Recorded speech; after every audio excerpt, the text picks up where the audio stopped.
Hello friends, आज मैं फिर उपस्थित हूँ आपके सामने एक नए टॉपिक के बारे में जानने के लिए। मगर इससे पहले कि हम उस टॉपिक के बारे में जानें, मैं यहाँ ये बता दूँ कि ये ट्यूटोरियल हमारे खंडेलवाल कॉलेज का एक प्रयास है डिफ़िकल्ट कॉन्सेप्ट्स को आसान शब्दों में आप तक पहुँचाने का। तो इसी सीरीज़ में आज मैं फिर उपस्थित हूँ एक नए टॉपिक कैनिबलाइजेशन इन मार्केटिंग पर आपसे बात करने के लिए। तो आइए जानते हैं कि कैनिबलाइजेशन क्या होता है। Cannibalization is a marketing concept that acknowledges the fact that new product growth is often gained at the expense of existing products.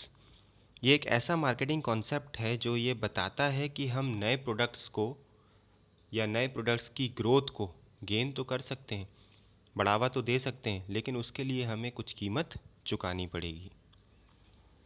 Cannibalisation in market is the negative impact of a company's new product on the sales performance of its existing and related products.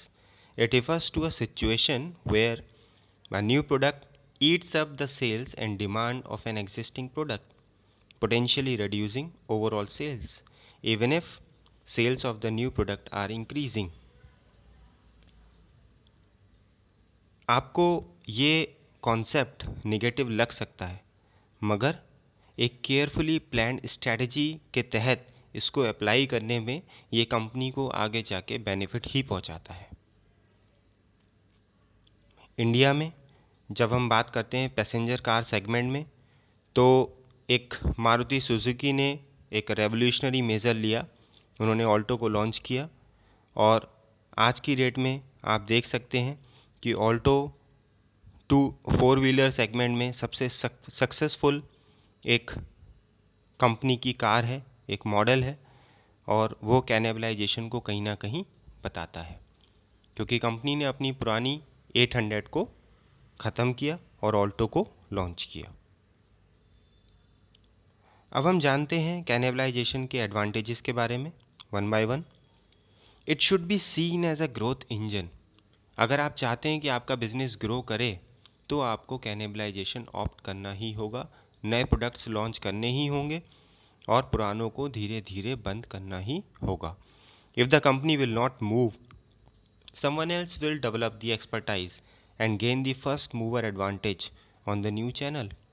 भाई अगर आप नहीं बढ़ेंगे आगे तो कोई और बढ़ जाएगा। अगर आप ऐसा सोचते हैं कि हम प्रोडक्ट लॉन्च नहीं करेंगे, पुरानों से हमें प्रॉफिट अर्न हो रहा है, चलने दो ऐसे ही, लेकिन कोई और कंपनी आके नया प्रोडक्ट लॉन्च करके मार्केट में आगे बढ़ जाएगी और आप देखते रह जाएंगे। तो इसीलिए कैनिबलाइजेशन के तहत कंपनी अगर चाहे तो नए प्रोडक्ट्स लॉन्च करती है और पुरानों को धीरे धीरे ऑब्सोलीट करके मार्केट से हटाने का काम करती है। Cannibalization can be use by the companies to take competitive advantage over rivals existing products. आइए अब मैं कैनिबलाइजेशन के कॉन्सेप्ट को कुछ एग्जाम्पल्स के साथ आपके साथ डिस्कस करता हूँ। पहला एग्जाम्पल है जिलेट कंपनी का। Gillette willingly choose to cannibalize their own products by marginally making the improvements in the basic features of their own products. आप हमेशा देखते हैं कि जिलेट कंपनी बरसों से रेजर्स और इस तरीके के प्रोडक्ट्स बनाती है। अगर मैं रेज़र की ही बात करूं तो पिछले कुछ सालों में उन्होंने कई तरीके के मॉडल लॉन्च किए हैं। 2 ब्लेड्स आते थे, फिर 3 ब्लेड्स उन्होंने लॉन्च किया, फिर उसमें use and throw Gillette razors आने लगे। तो धीरे धीरे कंपनी अपग्रेड करती रहती है अपने मॉडल्स को और पुरानों को धीरे धीरे मार्केट से हटाती रहती है। ये कैनिबलाइजेशन का एग्जाम्पल है। दूसरा अगर मैं एग्जाम्पल डिस्कस करना चाहूँ, जिसको मैं पहले भी अभी बात कर चुका हूँ कि अगर आप नहीं करेंगे तो कोई और कर देगा, तो ये एक एग्जाम्पल आपके समक्ष है। बॉश एंड लॉव कंपनी जो लेंस बनाती है, कॉन्टैक्ट लेंसेज, तो वो फेल्ड हो गए सॉफ्ट लेंसेज को अपने टाइमली लॉन्च करने में, क्योंकि उन्हें अपने हार्ड लेंसेज का बिजनेस बहुत अच्छा लग रहा था और उन्होंने उसमें डिले कर दिया, क्योंकि उसके सॉल्यूशन को कंपनी प्रॉफिट के तौर पर देख रही थी। जब लोग या कस्टमर्स हार्ड लेंसेज खरीदते हैं तो उसके साथ में कंपनी का सॉल्यूशन भी खरीदते हैं, उससे अच्छा खासा कंपनी को एक प्रॉफिट अर्न होता है। लेकिन देखते ही देखते जॉनसन एंड जॉनसन ने सॉफ्ट लेंसेज लॉन्च कर दिए और उनका मार्केट वहाँ से कैप्चर कर लिया। अगर तीसरा एक एग्जाम्पल मैं आपको देना चाहता हूँ हुंडई गाड़ी का। Hyundai introduced Santro Zing as a new product in the market. In other way, they have cannibalized their own market. A person who wanted to buy Sentro, Sentro को ख़त्म करके उन्होंने नया अपग्रेडेड वर्जन Sentro Zing, और उसके बाद में एक i10 भी उन्होंने लॉन्च किया Sentro को ख़त्म करने के लिए। और अब तो Sentro का प्रोडक्शन कंपनी बंद ही कर चुकी है ताकि कस्टमर्स धीरे धीरे अपग्रेड होते रहें और कंपनी भी नए प्रोडक्ट्स मार्केट में लॉन्च करती रहे। चौथा एग्जाम्पल एप्पल फ़ोन का मैं यहाँ डिस्कस करना चाहता हूँ। एप्पल हमेशा, जैसा कि आप देख पा रहे हैं, कई सालों में, पिछले 2010, 11, 12, 13, 14 हमने कई सीरीज़ में उनके 2S, 3S, 4S, 5S, 6S और करंट में 7S फ़ोन की सीरीज़ देखी है। हमेशा एप्पल नए फ़ोन लेकर आता है और पुरानों को धीरे धीरे अपने स्टोर से हटा देता है और नए पे अपने कस्टमर्स को स्विच कराना चाहता है। तो ये स्ट्रैटेजी एप्पल बखूबी फॉलो करता है, जिसको हम कैनिबलाइजेशन कहते हैं। एक एग्जांपल यहाँ पर मैं एक प्रॉफिट कैलकुलेशन का देना चाहता हूँ कि किस तरीके से कैनिबलाइजेशन को यूज़ करके कंपनी प्रॉफिट अर्न कर सकती है। देखते हैं कैसे। HUL quite frequently uses the strategy of cannibalization to maximize its profits. मानते हैं कि HUL का एक प्रोडक्ट है सर्फ एक्सेल और करंट में सर्फ एक्सेल मान लेते हैं 5000 यूनिट बिक रहा है और एक यूनिट पर उसके 10 रुपये का प्रॉफिट हो रहा है, तो टोटल प्रॉफिट आ रहा है 50,000। इसी तरीके से सर्फ ने जब अपग्रेड किया तो उन्होंने नया एक वॉशिंग पाउडर निकाला, सर्फ एक्सेल मैटिक, और मान लेते हैं कि the sale of new product is 1000 unit, यानी जो सर्फ एक्सेल मैटिक की सेल है वो 1000 यूनिट है, जिस पे 15 रुपये का मार्जिन है और उसकी 1000 यूनिट बिकती हैं तो 15,000 रुपये का उस पर प्रॉफिट होता है ना। किस तरीके से टोटल प्रॉफिट आ रहा है वो यहाँ देखते हैं कि बाई सर्फ एक्सेल, जो कि 1000 कस्टमर्स सर्फ एक्सेल मैटिक पे स्विच कर गए थे तो वहाँ से कम हो गए, तो अब 4000 इंटू 10 दैट इज़ 40,000, और जो मैटिक पे जुड़े हैं उस पर 15 रुपये का प्रॉफिट है तो 1000 इंटू 15 इज इक्वल टू 15,000। तो टोटल प्रॉफिट कंपनी को जो आया वो आया 55,000 रुपये का, जो कि पहले 50,000 रुपये का था। तो हम कह सकते हैं कि कैनिबलाइजेशन से कंपनी का जो बिज़नेस है 10% इंक्रीज़ हुआ। कैनिबलाइजेशन रेट भी होता है जिसको हम कैलकुलेट कर सकते हैं, जिसको हम निकाल सकते हैं product A buyers opting for product B, और डिवाइड कर दें अगर हम इसको टोटल प्रोडक्ट बी सेल से तो हम कैनिबलाइजेशन रेट कैलकुलेट कर लेंगे। जैसे कि मान लेते हैं कि किसी टेलीकम्युनिकेशन कंपनी के लिए 1000 कस्टमर्स हैं जो 3G डेटा को यूज़ करते हैं और उसमें से 200 अगर 4G रिचार्ज की तरफ चले जाते हैं या 4G डेटा का रिचार्ज कराते हैं, तो कंपनी को कैनिबलाइजेशन रेट किस तरीके से आएगा। आप देख सकते हैं cannibalization rate is equal to 200 divided by 500 और ये आया 40%।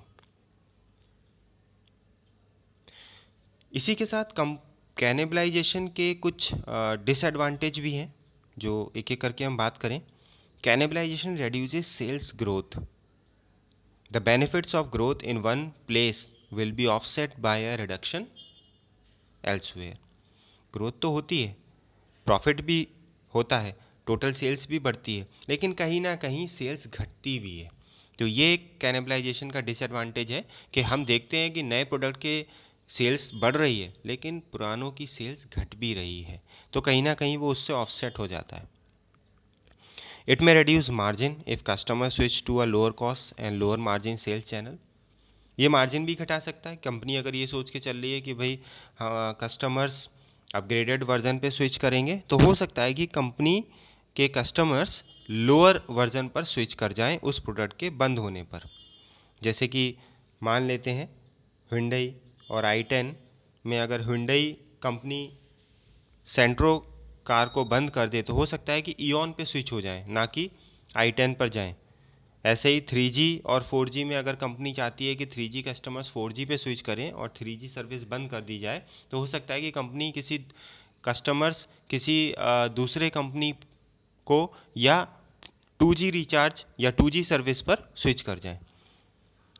ऐसे ही अगर व्हील, रिन और सर्फ एक्सेल तीनों प्रोडक्ट HUL के हैं, इसमें अगर कंपनी मान लेते हैं रिन को बंद कर दे या रिन को धीरे धीरे मार्केट में कम उतारे और ये चाहे कि सर्फ एक्सेल पे वो स्विच करें, तो हो सकता है कि कुछ कस्टमर्स व्हील पे स्विच कर जाएं। तो ये एक डिसएडवांटेज है कैनिबलाइजेशन का। इसको हम कम कर सकते हैं। अगर हम केयरफुली प्लान स्ट्रैटेजी करें तो इसको कम किया जा सकता है। और वो कैसे, देखते हैं। Targeting different segments of customers. जब हम टारगेटिंग करते हैं, सेगमेंटेशन, टारगेटिंग एंड पोजिशनिंग, 3 बातें होती हैं STP। तो जब कंपनी टारगेट करती है तो वो डिफरेंट सेगमेंट्स को टारगेट करके चले। जैसे कि example, AMT variant in Wagon R, आप देख भी सकते हैं। कंपनी ने वैगन आर में एक नया अपग्रेडेड वर्जन निकाला, लेकिन AMT निकाला, ऑटोमेटिक ट्रांजिशन है, ऑटोमेटिक गियर सिस्टम है उसके अंदर, और वो एक नए टारगेट की तरफ फोकस करता है। वो टारगेट कामकाजी महिलाएं भी हो सकती हैं, वो टारगेट आजकल का यूथ भी हो सकता है, वो टारगेट ओल्ड एज पीपल भी हो सकते हैं जिन्हें इनकन्वीनियंस होती है जाम में और अपने आप गाड़ी चलाने में। तो एक नया टारगेट कंपनी को सर्च करना पड़ेगा। इसी तरीके से having products with different positioning and value proposition. Company क्या करे कि प्रोडक्ट्स उतारे लेकिन उनकी पोजीशनिंग अलग तरीके से करे। जैसे कि Lifebuoy, Dove, Pears, Lux, ये सारे एक ही ब्रांड हैं, एक ही तरीके के ब्रांड हैं HUL कंपनी के द्वारा। और इन सारे ब्रांड्स की जो पोजीशनिंग है HUL ने वो अलग अलग तरीके से कर रखी है। जैसे लाइफ बॉय की पोजीशनिंग है कि भाई वो 99% कीटाणुओं को मारता है। डव की पोजीशनिंग ये है कि वो सबसे ज़्यादा मिल्क क्रीम उसके अंदर होती है, केमिकल्स कम होते हैं। पियर्स की पोजीशनिंग ये है कि वो प्योर ग्लिसरीन सोप है। लक्स की पोजीशनिंग ये है कि वो एक सबसे अच्छी खुशबू वाला, स्मेल वाला एक साबुन है। इसी के साथ ही कंपनी क्या कर सकती है, it can use a different brand name. अगर नया प्रोडक्ट कंपनी को लॉन्च करना है तो उसका एक डिफरेंट नाम, एक डिफरेंट ब्रांड नेम रख सकती है। जैसे कि रिलैक्सो कंपनी के ही सारे ब्रांड हैं, फ्लाइट, बहामास, स्पार्क्स, स्कूलमेट, और ये सारे ब्रांड अपने आप में अपने क्षेत्र में पॉपुलर हैं। इसके साथ ही साथ कंपनी अडॉप्ट कर सकती है डिफरेंट रूट्स को मार्केट में एंटर करने के लिए, जैसा कि मारुति ने किया।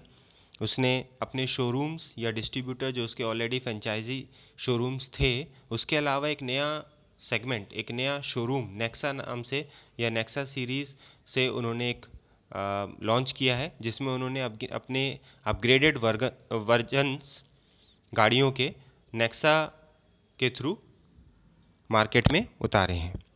तो ये भी एक रूट हो सकता है मार्केट में आने का और प्रोडक्ट्स को लॉन्च करने का। इसी के साथ ही मैं समझता हूँ कि कैनिबलाइजेशन का टॉपिक आपको समझ में आया होगा। अगर आपको पसंद आया तो इस पर लाइक कर सकते हैं आप।